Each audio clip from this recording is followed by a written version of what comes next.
മധ്യസ്ഥനായ യേശുവിന്റെ സവിധത്തിലും ആബേലിന്റെ രക്തത്തേക്കാൾ ശ്രേഷ്ഠമായവ വാഗ്ദാനം ചെയ്യുന്ന തളിക്കപ്പെട്ട രക്തത്തിലേക്കുമാണ് നിങ്ങൾ വന്നിരിക്കുന്നത്.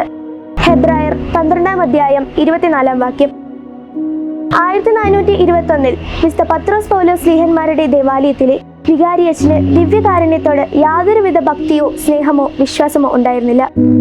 അതിനാൽ ഒരു ദിവസം വിശുദ്ധ കുർബാനയ്ക്ക് ശേഷം ബാക്കി വന്ന തിരുവോസ്തികൾ അടുത്തുള്ള കനാലിലേക്ക് എറിഞ്ഞുകളഞ്ഞു.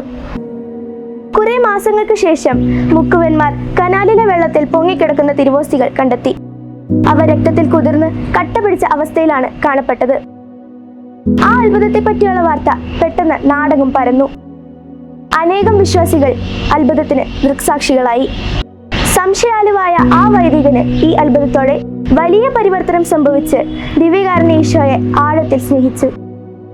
ശാസ്ത്രീയ പഠനങ്ങളും ചരിത്ര വസ്തുതകളും.